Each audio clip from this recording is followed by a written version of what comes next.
Hey BookTube, it's Jackie. How's it going? If you are new to me and this is the first time you're seeing my face, hello, my name is Jackie. I sit on my floor and I talk about books. So I hope that's why you're here, because that's what's going to be happening. If you are not new to me, thank you for always tuning in and the continued support. I really do appreciate it.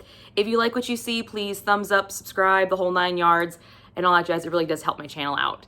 Today for you though, I have my weekly wrap up. This includes the days from May 15th through May 21st and all my reading shenanigans and channel shenanigans in between. So without further ado, grab yourself a drink, have yourself a seat, and we'll get talking some books. So to start off with this week, Sunday, May 15th, was my birthday. So I really didn't do a grand whole much of anything. I enjoyed my birthday with my family, and I posted my Never Have I Ever video that I did with my girlfriends. So I will link that down below if you have not checked it out. It's actually just a lot of fun. It's just playing Never Have I Ever book edition. It was actually a lot of fun, and I kind of got some good memories from it. So I hope you guys enjoy it. It will be linked down below for you. But after my birthday, that following Monday, I actually took off of work so I could have myself a little shopping spree. I got myself some books. I got myself some clothes, some sunglasses, a new watch. You know, I treated myself because that's what I do on my birthday. I treat myself. There will be a birthday book haul coming up very, very shortly. So do keep your eyes peeled for that. Because of course I bought myself some books. Like, really? Did you think I was not going to? Yeah. But I digress. Anyway, I did not read that much those 2 days, so I really got most of my reading done between Tuesday and Saturday, and in that time, I completed 1 physical book, an Audible book, and started another physical book. So not much to talk about, but I still had some good stuff that I read, so I do want to talk about it a little bit. So, the first physical book I completed was The Looking Glass Wars by Frank Beddor.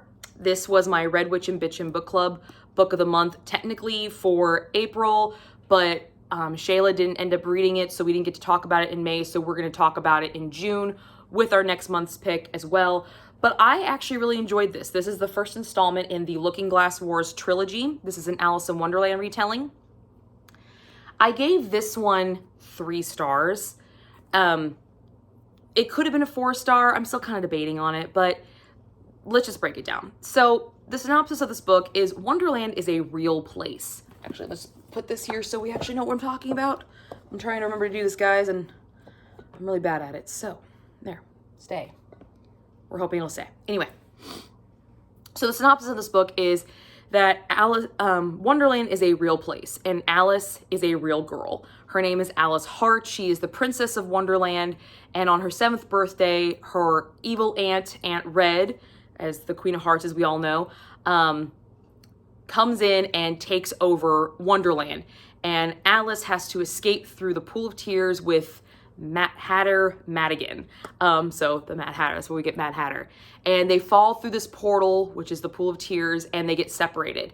Alice ends up in London, and Hatter Madigan ends up in all over God's green creation. He spends the rest of the book trying to find her, and she is raised as an orphan on the streets until she's found, put into adoption agency, and then adopted by Liddells.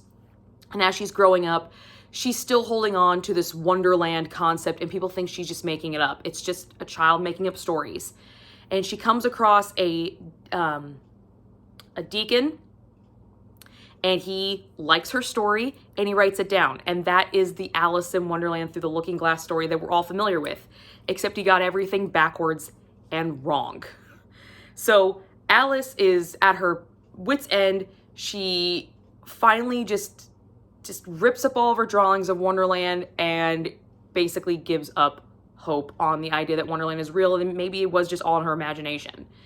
Until the night of her engagement party to Prince Leopold, Queen Victoria's son, when her previous world and her real world collide. And that's where the story really starts to take off. Now, this is the first installment of a trilogy, so there's still much more to the story. She does get back to Wonderland and has to fight her aunt for control so she can regain her queendom.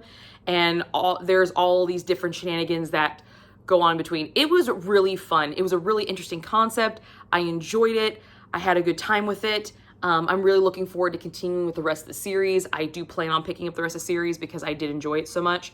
But it it was a first installment. So I think the second installment is definitely going to have some more interesting concepts and plots and plot development. I'm really anxious to see how the plot develops throughout the story, because the next one is Seeing Red. And so I'm assuming it is more on Red's side, how she's going to deal with this whole coup that Alice has created. So I'm really anxious to see what happens. The only downside I have for this book is I have actually never read the original Alice in Wonderland. So I'm only going off of the Disney movie, which is not really accurate at all. So that's kind of my hang up for this, is some of the points that they're making, they're not jiving with me because I've never seen them. They weren't included in the Alice in Wonderland movie. So maybe before I read the sequel, I might pick up Alice in Wonderland Through the Looking Glass, or Alice Through the Looking Glass, I think is what it's called, and see if maybe that will help tie in some of those oddball elements that just didn't sit well with me. Because this is a retelling of the book, not obviously the movie. So, yeah. But 3 stars, I enjoyed it, plan on continuing with the series, but I might have to read the original work before I actually continue with the series. Now, the next book I completed was an Audible book, and that was Delivered by Pam Godwin. And here's the cover. This is another dark erotica novel. And when I mean dark, it is dark. I left you off last week having read a little bit of it and just basically being kind of like a mind fuck and kind of being scared of this book. And it didn't change. I did complete it. So I'm very happy that I completed it. But it scared me. It scared me a lot in the beginning. And then it turns into a completely different book in the second part. Like, there's 2 parts to this book. There's the dark, erotic, taboo element first part. And then there's like this thriller, twists and turns and dips and curves and just soap opera at the end. And I'm like, what just happened? I felt like I was reading 2 different books, but they still worked perfectly together. And it was awesome. I gave this a 4-star, even though it scared the crap out of me. Again, this was an audiobook. It was narrated by Teddy Hamilton and Abby Craden, which, oh my God, their performance in this book made this book. It just added this extra layer of intensity that the story already had. And it gave it an even, they did a phenomenal job. Phenomenal job. Abby Craden's voice, she has this overarching tone of sadness to her voice. Even when she's acting happy, you could still hear this like pain in her voice, and it was so beautifully done. She just nailed it. She nailed the character of Liv. And Teddy Hamilton, who voiced the character Josh, he did a fantastic job as well. This tortured kind of back and forth that he had with this character. It was great. It was so good. But I did have some hangups with this book. This is a captor-captive romance, but there's like another layer to the captivity. It is a female dom, so not something I'm used to reading. It does contain elements of human trafficking. There's murder. There's rape. There is sodomy. There's a lot of stuff in this book. It packs a lot, and there's a lot of mental fuckery in this book. But excellently done. Pam Godwin handled all these extremely difficult and dark elements with such finesse and such tact and such eloquence that it was well done. She did a really, really good job with this book. I in the beginning, when I was scared of reading this, because in the beginning, Josh has been captured by Liv and is being trained as a human sex slave to be sold to a master, essentially. And just the breakdown of how they're training him, the mental breaking, the emotional, it was so intense that it felt very invasive, very nerve-wracking, because I felt at points that they were literally telling you how to break someone, and everything they were doing would have totally worked in real life. And it did scare me. It scared me how easy and fluid that was. Just Josh was just trying to be a nice guy and help out a girl on the side of the road whose car was broken down, and because of that, all of this negative shit happened to him. And it was just an act of kindness. I mean, that's what we want in people. We want people to be kind and helpful and forgiving, and he did that and literally landed in a box, deprived of all of his senses, and it was very, very intense. There's some very intense scenes in this book. It is not for the faint of heart. But then you have the second half of this book that just turned this whole thing on its head, and you become like rooting for, you want to root for Liv and Josh and this fucked up romance that they have created between each other, because not only is Liv the captor, she was a captive. So that makes everything she's doing 10 times worse, because she knows exactly what's going to happen, because she's lived it. She's experienced it. It's just, oh, it was so intense. These scenes and these inner monologues, just, it was beautifully done, but scary, very scary. The only real issue I had with this book is I'm not the biggest fan of female doms. They don't really interest me.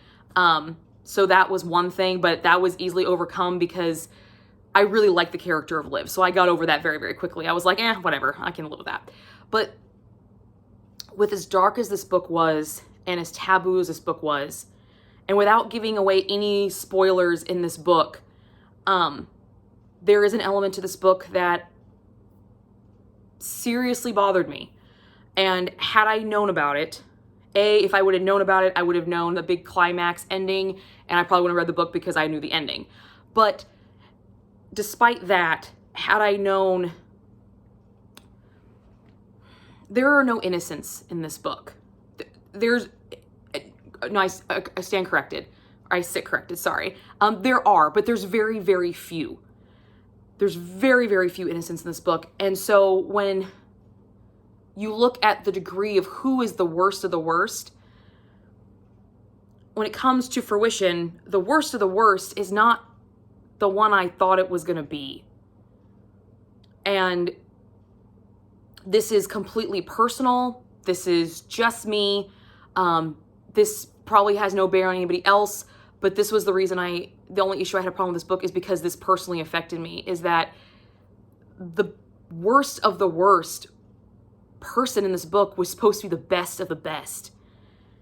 The position and their profession that they hold in their community in this book, they weren't supposed to be the bad guy. And they were. And it bothered me because the profession that this character holds is very close to home for me. My husband is in the law enforcement community, and it bothered me that they were the bad guy. And I know every profession has its bad apples. Every single one of them does, because people are fallible. We are not perfect. And every profession has good and bad and kind of in the middle. But sometimes I use reading as escapism, as enjoyment, as a hobby. I don't want to see the profession that my husband takes his pride in, and many of our friends and family members. Sometimes I want the good guy to be the fucking good guy. I don't want him to be the bad guy. Although, climactic ending. I mean, God, was it good when that revelation came out. It was so freaking good, but it still was like a stab in the heart, because that's the guy you're supposed to turn to in situations like this, and they couldn't. So I felt horrible for my characters. I felt bad because I was reading something that promoted this, but Pam Godwin nailed it with this book. She did a fantastic job, but that's the reason I gave this book only 4 stars, was just because of that one major element, and that is personally me, but for many people, this would be a 5-star book.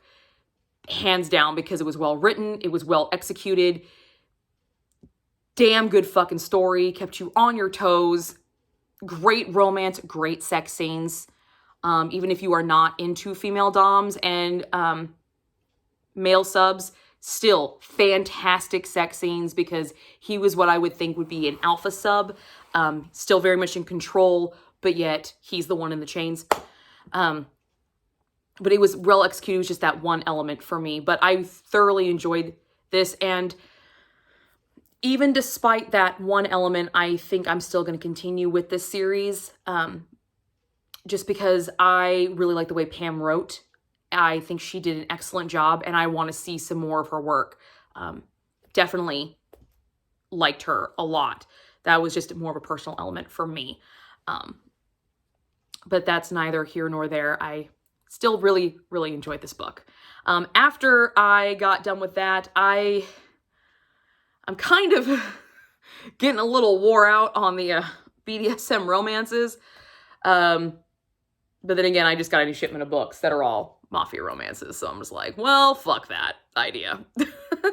But for that hot minute, I decided to pick up Heir by Sarah J. Maas, and I am not anywhere in it near where I want to be done. This was supposed to be done by the 15th for the live show for the SJM read-along, and I did not get to it, but it was also my birthday. I wasn't planning on participating because it was my birthday and I wanted to enjoy my birthday. But what I have read of this so far, I really think I'm going to like this installment. It's going a little bit slower than Crown of Midnight did for me. So that's kind of a little unnerving, but I have a feeling it's going to start picking up because I can already see kind of where it's going, at least I think. And we've introduced a new character of Rowan, and I'm kind of interested to see how this teaching dynamic is compared to Kayal and, oh my God, Selena's, I just forgot her name. Selena's training when they were doing the competition, they trained together. I'm kind of interested to see how she trains with someone who is magical. And I'm really excited to see that. He's already been said that he's very mean and he's ruthless, but I feel like he's going to be someone that's important. I think. I don't know. Still Team Kayal. I still love him. The few bits I've seen of him, I'm still rooting for that. But I don't know. We'll see what happens. But that is all I have for you this week. I will link my Never Have I Ever book edition with my girlfriends down in the down box below, so you can check that out. That was my little birthday video that I did, and keep your eyes peeled for a book haul coming your way for my birthday books. And I am still in the process of working on my write-up for a full review of Anne Bronte's A Tenant of Wildfell Hall. I'm still really into the idea of breaking that down in a full review because I still am thinking about a lot of the issues in that book that I came across. And as for A Little Life by Yana Hanagahara, I haven't touched it. So I don't know if that's going to happen. I want it to happen, but I just don't know if it's going to happen. We'll find out, I guess. So, well, that's what I got for you guys. I had a 3-star book. I had a 4-star book, and pretty sure this is going to be a 5-star book because it's Sarah J. Maas, and so far I've loved everything that she's written. So, yeah, that's what I got for you guys today. I hope to see you all soon with another video, and if you like what you see, please thumbs up, subscribe, really helps out my channel, and I will see you guys all soon with another video. Bye.